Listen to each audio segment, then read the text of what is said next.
Selamat hari Minggu. Kami persilakan duduk sebentar.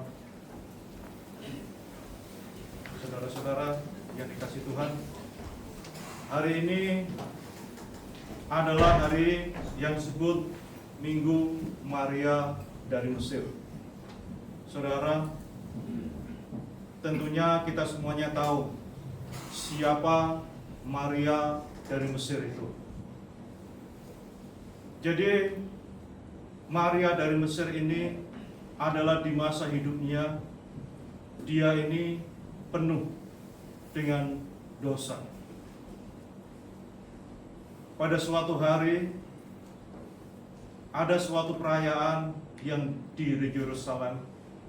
Maria ini ingin ikut ambil bagian di dalam perayaan itu.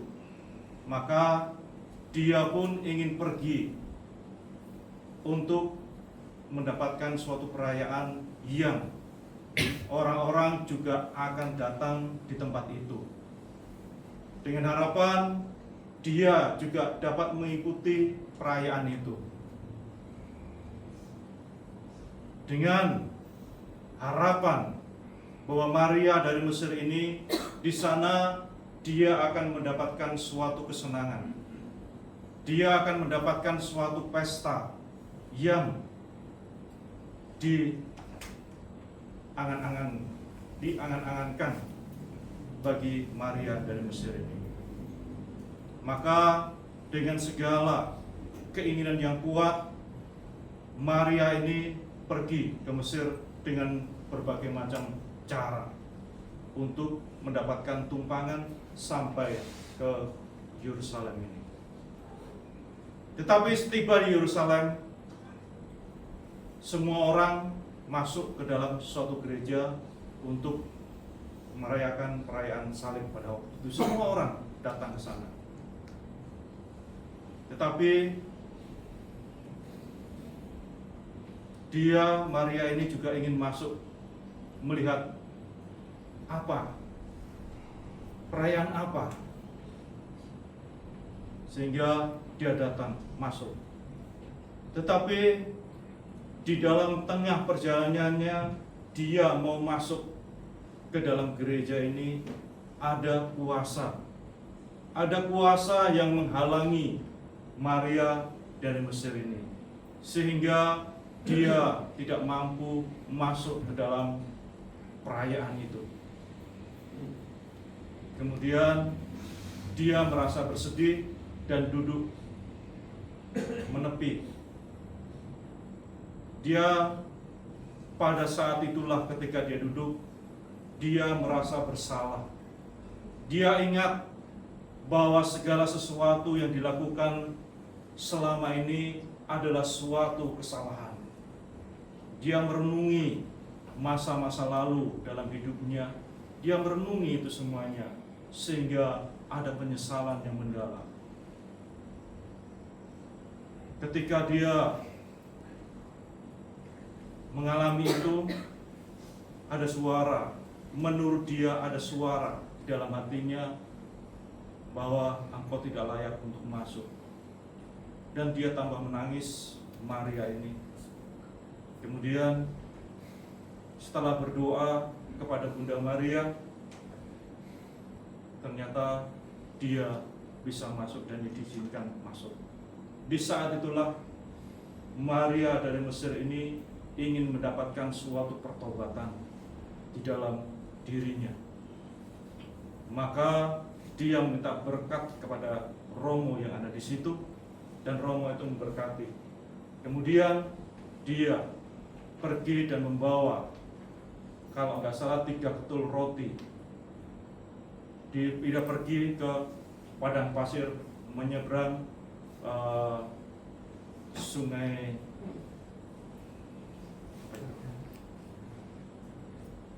yang untuk baptis Yordan. Itu sungai Yordan, dia menembus itu di seberang sungai Yordan.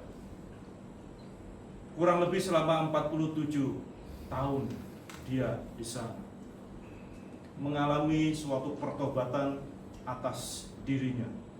Dia bertobat di situ atas kesalahan-kesalahannya. Dia berdoa dan mohon pengampunan dari Allah. Dan tentunya Maria ini ketika menginginkan suatu pertobatan juga tidak sesuatu yang mudah ia dapatkan. Banyak sekali godaan-godaan, banyak sekali gangguan-gangguan yang ada dalam pikirannya, sehingga dia terus berjuang di dalam kehausannya, di dalam kelaparannya, di dalam merasa dosa-dosanya yang telah ia alami. Pada suatu saat ada seorang bapak yang bernama Bapak Sosimus. Dia melihat sesuatu yang berjalan sangat cepat sekali. Dia mengejarkannya, Bapak Sosimus ini. Akhirnya ternyata dia mendapatkan sesuatu yang berjalan sangat cepat itu. Dan Bapak Sosimus sangat terkejut ketika orang yang berjalan sangat cepat itu berhenti. Dia mengatakan, Bapak Sosimus, beri aku perjamuan kudus. Dan Bapak Sosimus sangat terkejut. Bagaimana dia, orang ini, mengenal Bapak Sosimus. Dan akhirnya mereka ada suatu janji bahwa setahun berikutnya dia akan memberi perjamuan kudus, yaitu di seberang sungai Jordan itu. Hari berikutnya diberilah Maria ini perjamuan kudus. Tetapi ketika Bapak Sosimus ingin menyeberang sungai, Maria dari Mesir ini mengatakan, tidak usah Bapak menyeberang, biar saya yang berjalan ke seberang. Dan Maria dari Mesir ini berjalan di atas sungai itu. Kemudian Bapak Sosimus memberikan suatu perjamuan. Dan dia berjanji lagi tahun depan juga akan meminta untuk perjamuan kembali. Dan benar Bapak Sosimus datang ke tempat itu, tetapi dia mendapatkan Maria dari Mesir sudah meninggal. Dan jasadnya ditunggu oleh seekor singa untuk menjaga supaya, mungkin maksudnya singa itu menjaga supaya tubuhnya tidak diganggu oleh hewan-hewan lain, maka singa itu menjaga. Dan Bapak Sosimus juga berpikir bagaimana cara menguburkan orang ini sementara dia tidak membawa alat apapun. Dan singa itu membuat lubang dengan kukunya, dengan jarinya, buat lubang untuk mengubur Maria dari Mesir ini. Nah, saudaraku yang dikasihi Tuhan, dalam pengalaman dari Maria dari Mesir ini, kita diingatkan dalam masa puasa ini. Minggu depan kita sudah masuk ke Tuhan Yesus Kristus, masuk ke kota Yerusalem. Minggu depan kita akan ada daun palem dan ada salib, dan kita akan membawa daun palem dan salib. Dan hari ini kita diingatkan kembali dalam masa puasa ini, tentunya kita semuanya sangat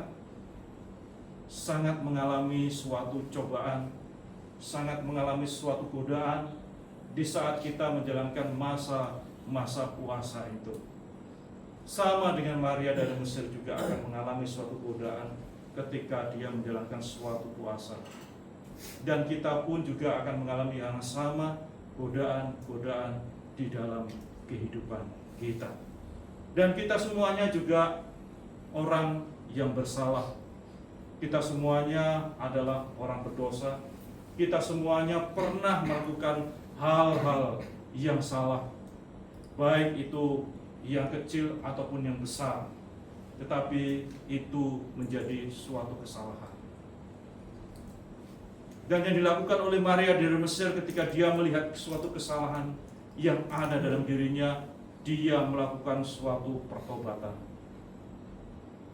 Dan hendaklah kita sekarang juga, ketika kita merasa ada suatu kesalahan, ketika kita merasa ada suatu kekurangan di dalam hati kita, hendaklah kita lakukan hal yang sama seperti Maria dari Mesir.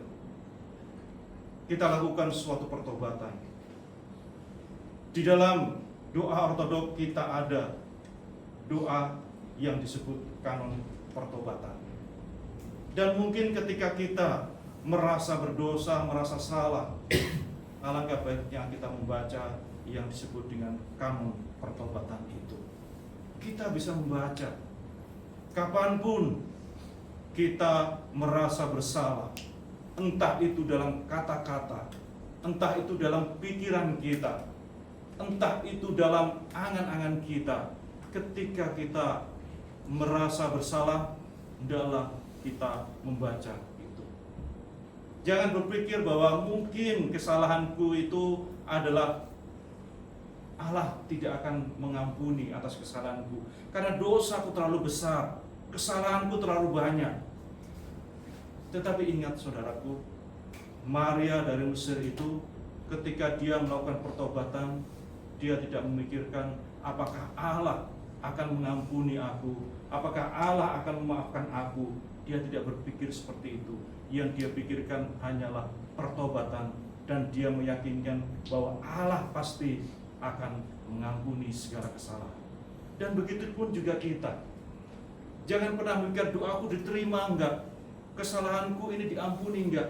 Lakukan saja. Berpuasa sajalah sesuai aturan dari gereja, dan lakukanlah doa-doa pertobatan itu. Lakukan saja. Entah kita berpikir tidak akan diampuni, tetapi Allah itu Maha tahu. Allah itu Maha bijaksana. Ketika Allah melihat sesuatu yang ada di dalam diri kita, karena Allah akan melihat bukan sesuatu yang nampak di depan mata umat manusia, tetapi Allah akan melihat lebih dalam lagi, yaitu masuk ke dalam hati kita. Apakah kita melakukan suatu pertobatan itu benar-benar hadir dari dalam, ataukah kita melakukan suatu pertobatan itu supaya kita dilihat orang, supaya kita dipuji orang? Allah akan melihat, dan Allah akan menilai semuanya itu.